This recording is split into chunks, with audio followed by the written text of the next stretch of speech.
کہ جب شریعت کے احکام کی بنیاد پر کوئی عالمگیر ملت قائم کی جائے یا کوئی عالمگیر معاشرہ قائم کیا جائے تو حضرت ابراہیم علیہ الصلوۃ والسلام کے چھوڑے ہوئے اصول، آپ کی دی ہوئی ملت کے آثار اور بقایا جات اس کی بنیاد ہوں گے، اور ان کی بنیاد پر یہ تہذیب اور یہ چیز قائم کی جائے گی۔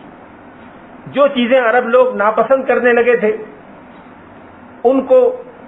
حضور علیہ الصلوۃ والسلام نے ایک ایک کر کے ختم کیا۔ مثال کے طور پر مینا میں شروع سے میلہ و بازار لگا کرتا تھا،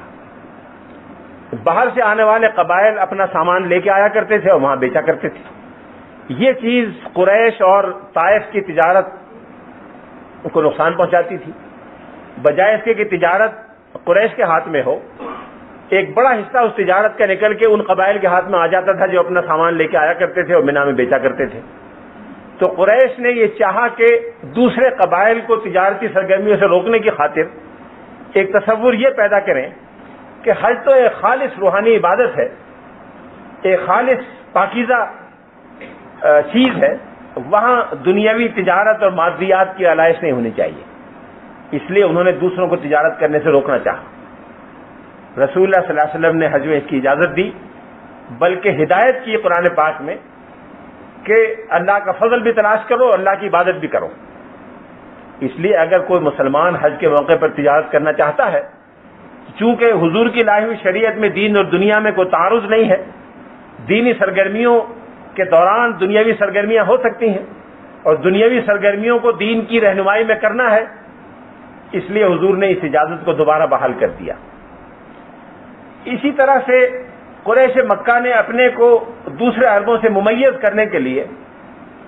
یہ طے کیا کہ ہم حج کے فلاں معاملے میں شریک نہیں ہوں گے، مزدلفہ میں رات نہیں گزاریں گے۔ عام لوگوں کے ساتھ ہم رات کو کیسے وہاں گزاریں،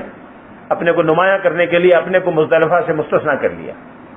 رسول اللہ صلی اللہ علیہ وسلم نے اس کو دوبارہ بحال کیا اور مزدلفہ کے قیام کو ضروری قرار دیا۔ اسی طرح سے قربانی کے بارے میں اور دوسری کئی عبادات کے بارے میں جو غلط فہمیاں رائج تھیں وہ حضور نے دور فرمائی اور ایک ایک کر کے دوبارہ ملت ابراہیمی کے احکام کو زندہ کیا۔ حجت اللہ البالغہ میں شاہ صاحب نے ایک اور چیز جو اہم بیان کی ہے وہ یہ ہے کہ شریعت کا بنیادی ہدف یہ ہے کہ احکام الہی کے اطاعت کا ماحول پیدا کیا جائے، اس میں جو رکاوٹیں ہیں ان کو دور کیا جائے، جو رسوم و رواج کسی قوم میں مروج ہیں ان رسوم و رواج کو اسلام کی تہذیب میں سمویا جائے بشرطے کہ مثبت پہلوؤں پر مشتمل ہوں، ان میں جو پہلو منفی ہیں ان کی تردید کر کے ان کو پاک صاف کیا جائے، اور اس طرح ایک عالمگیر بین الاقوامی برادری ایسی قائم کی جائے جس میں ہر قوم کے احساسات، ہر قوم کی پسند ناپسند اور ہر قوم کی انسانی اقدار کی ترجمانی ہو، بشرطے کہ ان سب کی اساس ملت ابراہیمی پر اور ان کی تفصیلات شریعت کے احکام کی روشنی میں طے کی گئی ہوں۔ اس ضمن میں شاہ صاحب نے جاہلیت کے حالات کا بھی مطالعہ کیا، بلکہ ہدایت کی کہ ہر سیرت کے طالب علم کو اور حکمت شریعت کے طالب کو اہل جاہلیت کے حالات کا مطالعہ کرنا چاہیے اور یہ دیکھنا چاہیے کہ وہاں بنو اسماعیل میں جو وراثت ملت ابراہیمی کی چلی آ رہی تھی اس کے بنیادی عناصر کیا تھے، جاہلیت کے زمانے میں ان میں کون کون سی چیزیں بطور بدعات کے شامل کی گئیں، کون کون سی خرافات شامل ہوئیں، اور کس طرح سے ملت ابراہیمی کے ان احکام میں تحریفات ایک ایک کر کے شامل ہوئیں۔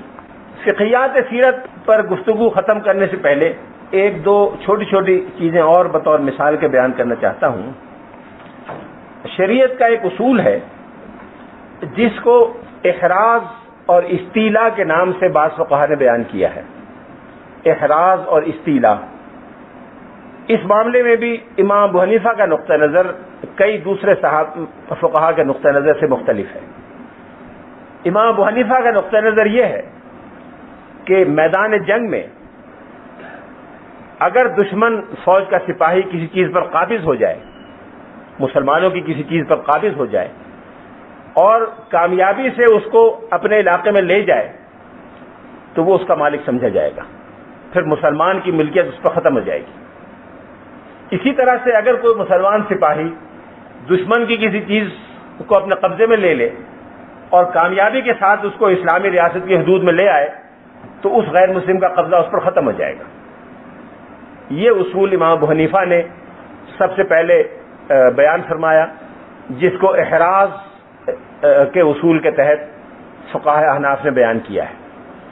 امام ابو حنیفہ سیرت کے کئی واقعات سے استدلال کرتے ہیں،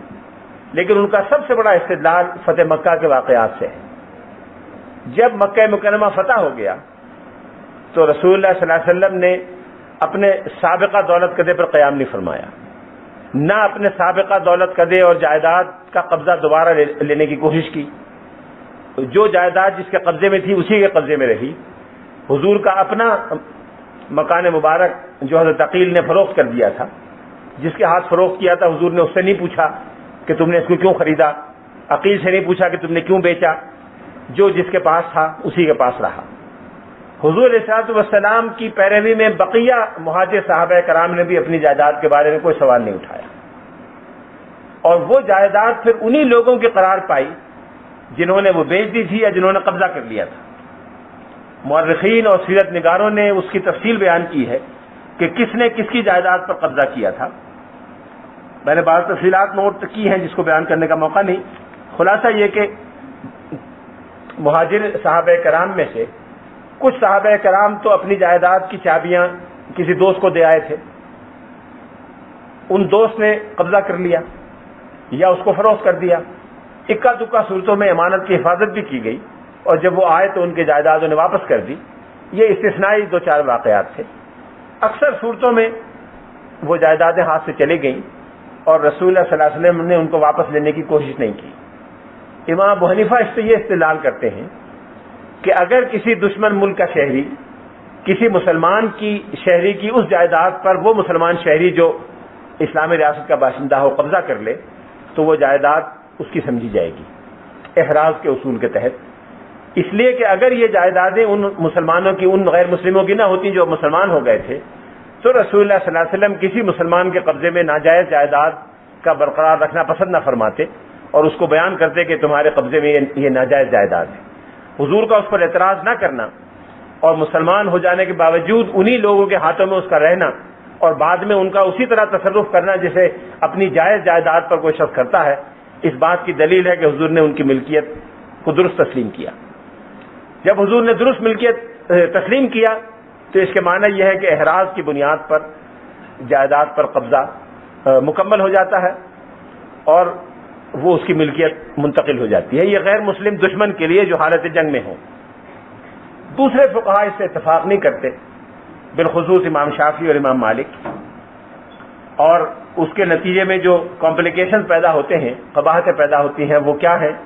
وہ ہم نہیں کہہ سکتے، لیکن یہ احراز کا اصول ہے جس سے امام ابو حنیفہ نے استدلال کیا ہے اور استدلال کرنے کے بعد اس اصول کو بیان کیا۔ ایک آخری چیز جو فقہیات سیرت سے متعلق ہے، اور چیزیں اور بھی کئی ہیں لیکن میں چھوڑ دیتا ہوں، جس کے بارے میں فقہاء اسلام نے بڑی بحثیں کی ہیں اور ان بحثوں میں بعض چیزیں ایسی بھی آ گئیں جس کی وجہ سے غیر مسلموں کو موقع ملا مسلمان امت کے بارے میں بہت سی باتیں کہنے کا۔ قرآن پاک میں ایک جگہ آیا ہے کہ جو غیر مسلم ہیں ان سے معاہدہ شہریت کا کیا جا سکتا ہے بشرطے کہ وہ جزیہ ادا کرنے کے لیے تیار ہوں، یعنی ٹیکس ادا کرنے کے لیے تیار ہوں، عن ید وہم صاغرون حتی یعطوا الجزیۃ عن ید وہم صاغرون، یہاں تک کہ وہ جزیہ دے دیں۔ جزیہ کے معنی کنسیڈریشن، لفظی معنی بدلے کے ہیں، کنسیڈریشن یعنی حفاظتی ٹیکس یا شہریت کا ٹیکس دینے کے لیے تیار ہوں۔ جس طرح مسلمان زکوٰۃ ادا کرتا ہے یا عشر ادا کرتا ہے، غیر مسلم جزیہ خراج ادا کرتا ہے۔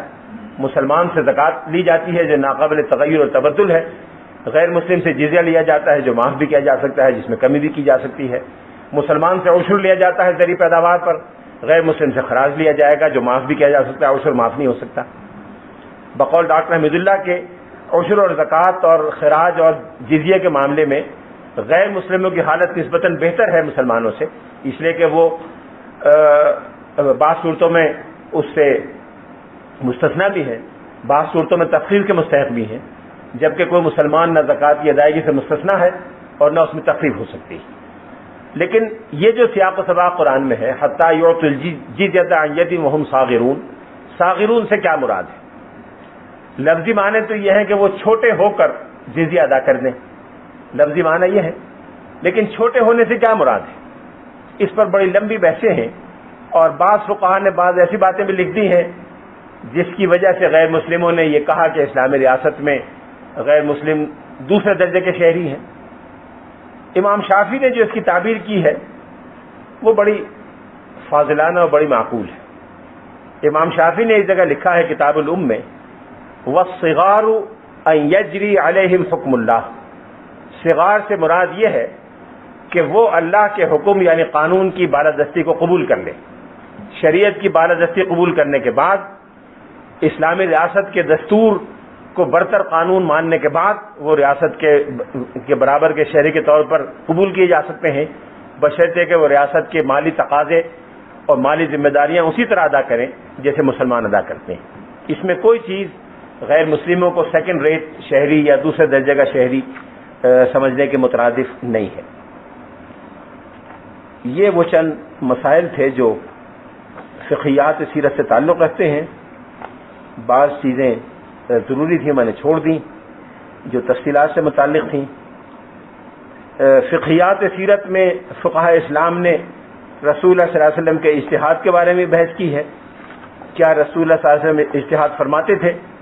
بعض فقہاء کا خیال ہے کہ حضور اجتہاد نہیں فرماتے تھے، اجتہاد کا حکم غیر نبی کے لیے ہے، نبی تو صاحب شریعت اور صاحب وحی ہے، اس کو اجتہاد کی ضرورت نہیں۔ بعض فقہاء کا خیال ہے کہ نبی علیہ الصلوۃ والسلام جن معاملات میں واضح رہنمائی نہیں آتی تھی اجتہاد فرماتے تھے، اور چونکہ آپ کا اجتہاد اللہ کی طرف سے محفوظ و معمون تھا اس لیے وہ بھی وحی کی قسم تھا۔ بعض لوگوں نے اس کے لیے اجتہاد کے بجائے ملکہ نبوت کی اصطلاح استعمال کی ہے، بعض افراد نے اس کے لیے فہم نبوت کی اصطلاح استعمال کی ہے، لیکن وہ اجتہاد نبوی ہو یا فہم نبوت ہو یا فہم رسالت ہو، یہ وہ چیز ہے جو رسول اللہ صلی اللہ علیہ وسلم اپنی دانش اور بصیرت سے ارشاد فرمایا کرتے تھے۔ حضور علیہ الصلوۃ والسلام کو جو شریعت کی فہم میں غیر معمولی ملکہ حاصل ہوگا وہ سب اس کا اندازہ ہم سب کر سکتے ہیں۔ اس کی روشنی میں حضور بہت سے معاملات کا فیصلہ فرمایا کرتے تھے۔ بعض ایک دو مواقع پہ ایسا ہوا کہ حضور نے ایک چیز کا فیصلہ کیا اور قرآن پاک میں اس کے بارے میں تھوڑا سا اختلافی حکم آیا، اس حد تک حضور علیہ الصلوۃ والسلام کا فیصلہ بعد میں بدل گیا، لیکن اکثر و بیشتر ایک آدھ مواقع کے علاوہ حضور نے جو فیصلہ کیا قرآن پاک نے اسی کی تائید کی، اور اسی کے مطابق اسلامی قوانین بعد میں مرتب ہوئے اور تیار ہوئے۔ وآخر دعوانا